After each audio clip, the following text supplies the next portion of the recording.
Good morning, YouTube. Today's video is going to be our final pour on the Elements house build. We still have the pool in the back getting ready to start and a bunch of other stuff. And we also did an Elements pour at Austin Mooneyham's job down in Aurora. However, this will be the last pour because we are absolutely peaked out, as you can see.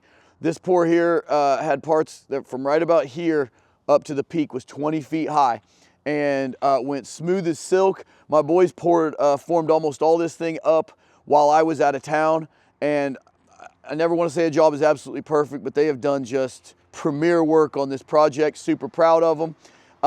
Stay tuned for this build video, and I'm going to keep bringing you guys Elements content and pool stuff all winter long because we are not slowing down at all.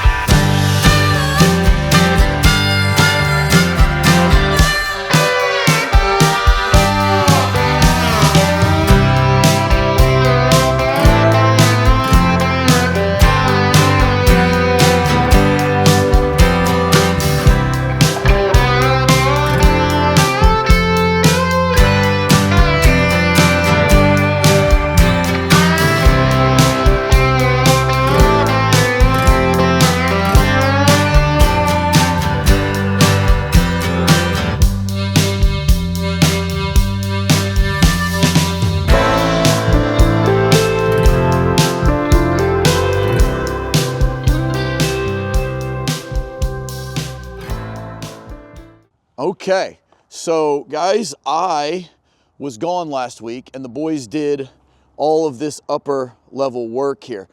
One thing we missed on the plans, didn't really matter, but we needed about another 3 courses to get that bonus room. The garage walls are a little bit taller than the house walls for a bonus area. So we have about 4 feet here all the way around the building, and then these gables go up about 15 feet above that. So we are pushing like 19 feet of concrete to the peaks of those gables, and we're going to try to pour them without any bucking.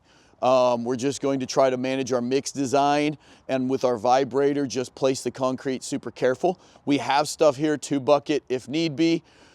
And then over here, the concrete stops right about there. So we got about 9 feet everywhere, all the way around this rectangle.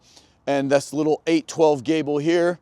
And we've got one other gable down here that we're pouring, that we have a little bit of bucking at the bottom of, just so we can place it, because there's no, we're just gonna pour that one and move on to the rest of the house.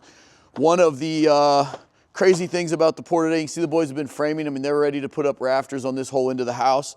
But this side here, this wall here is being poured on this steel beam.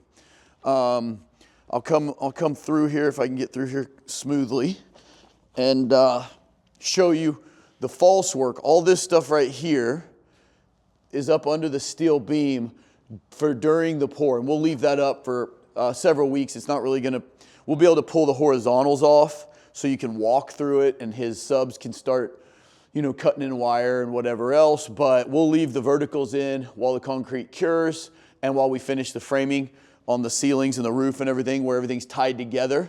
But yeah, so that's how we do that. That was engineered. We have another steel beam holding up most of the floor that ties into that steel. So it's a lot of structure kind of banking on this one area. I had a little YouTube short on how we framed it the other day, but I'll take you up there real quick and kind of give you a little bit closer look. So this OSB right here is attached. You can see these little screws. These are metal screws. They're supposed to be self-tapping, but they're not going to go through that flange, so we have to pre-drill them. And you can kind of see, you know, the tapper almost just barely comes through. But we put a 2x4 at the bottom flange and the top flange. I told the boys to hang them out this way far enough that this would be flush, which it's not, because they didn't quite understand what I was saying, but it's going to take one more row of OSB to bring it flush. Not a big deal. But this is, I don't know if you can tell, that's about 2 inches above the steel. That's what it's sitting on. It's actually sitting on OSB. And then around here, the buck goes all the way down, but the ICF stops right here.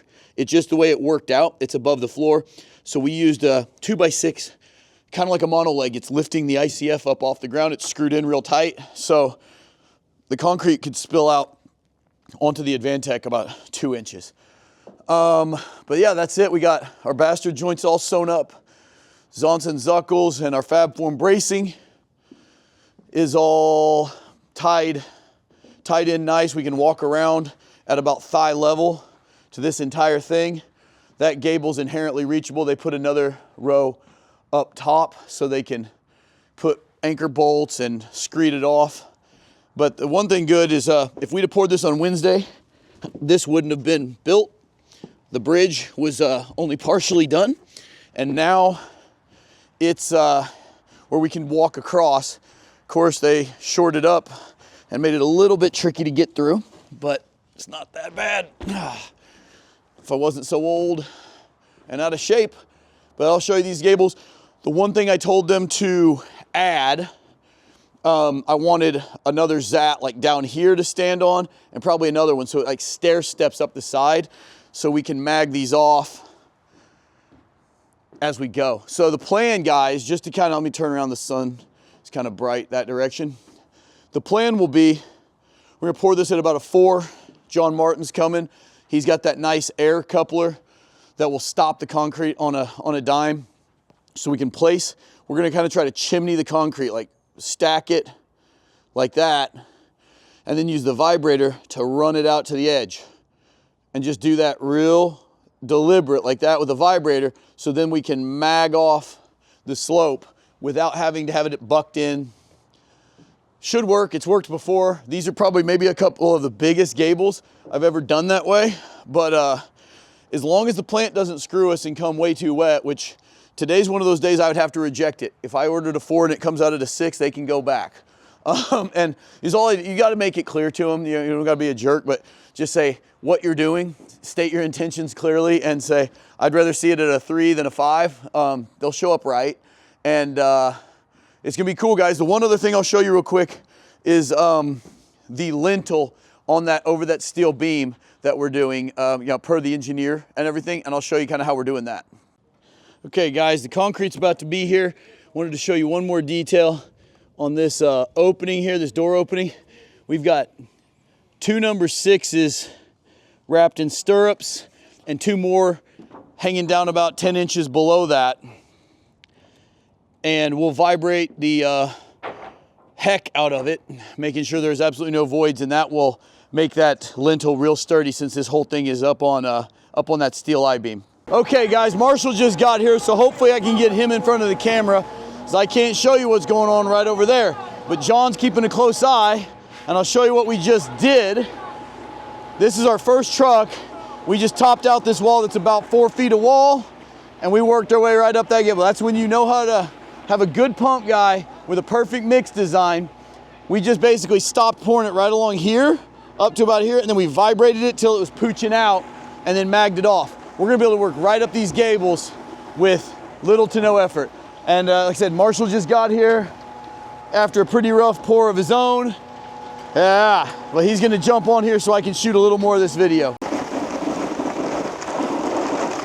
All right, guys, Marshall is, I'm gonna back up here. You see, he's just doing it's about 6 feet off of the last pour, and we're pouring it all at about a 3.5 to 4 slump, and then vibrating the crap out of it. But what I'm gonna show you out here, if I can, is he's gonna successfully be able to stack that up. I've done it to the last 2 corners, and I mean, the way John has got this mix, he's just moving back and forth, and he's gonna just stack it up in here, and then we're gonna be able to vibrate it just a little bit and mag it to the gable. Tricky, but when you got the right pump guy and the right mix, it works out really, really nice. And Smokey the Bear up here smoking a cig while he's doing this. Look at him. He looks like 1970s cool right there. All right, so there he goes. Look at this. Look at this. Just stacking it in, stacking it in. And as we vibrate it, it's gonna run downhill a little bit, so we won't get it quite that high up. That's good. That's good right there. Now Pete's gonna get up there higher up. All right, guys. as per usual with the boys around, I wasn't able to shoot a ton of video. I mean, there was 5 of them all over these walls, and I just couldn't get a lot of footage where they were not in it. But you can see the finished product all the way up those gables, right to the peak. And they were able to do it in like 2 passes. Very, very impressed with the Elements block. Not saying I couldn't have done that with Fox or Nudura or Build, but these new Elements blocks are just really, really handy. Every little nuance that they changed up was smartly thought out and designed. Just really, really happy with this build. Like I said, my boys have done just almost perfect work. I will show you, putting the anchors in, we did take the time to figure out where 16-foot, 2x6s and 2x8s in this case would break, and went ahead and put our anchors where they go. I said something earlier in the video about putting anchor bolts on the gables. I wasn't really thinking, because if we'd have tried to work anchor bolts into those gables, they would have kept trying to run downhill. But kind of see the finished product up this gable. And the gable over here, if I can get through here real easy. You see the gable over there got poured, top of this wall, so now we can go ahead and frame this. The reason the ceiling and stuff isn't framed throughout here was because we had to bring this wall up 16 inches to clear that landing. The architect kind of goofed that up. But see this lintel here, and they were vibrating it so heavily that they actually managed to get a bulge on a couple of my forms there. You can kind of see that bulged out about 1/2 inch. That was the only error, because they had actually done what I told them to and used the Elements sight assembled block, giving them the opportunity to insert more webs, and they didn't. They just inserted the normal number, and it would have been a big benefit to actually take advantage of that little engineering asset with the sight assembled blocks. But it turned out great, guys. We are topped out. Everything from here out is lumber, and standing seam roof is the rest of our scope of work in the house. And of course, this 20x40 pool that we dug out month or so ago and just kind of put on the back burner to get through this. Now that they're able to frame, I'll probably kick that back into gear, because as it turns out, our winter has shaped up very, very full.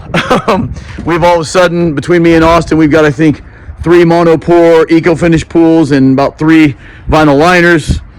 And me and Marshall will be out of town for almost 3.5 weeks straight around that World of Concrete window. So it's going to be a very hectic winter getting everything accomplished. But just wanted to bring you the final. I'll still bring you guys updates almost weekly. It'll be a little less ICF centric. Thankfully, Austin's got an ICF project going, and we've got all these pools. So we'll still keep the content rolling as we go into winter. And I will see you guys next week.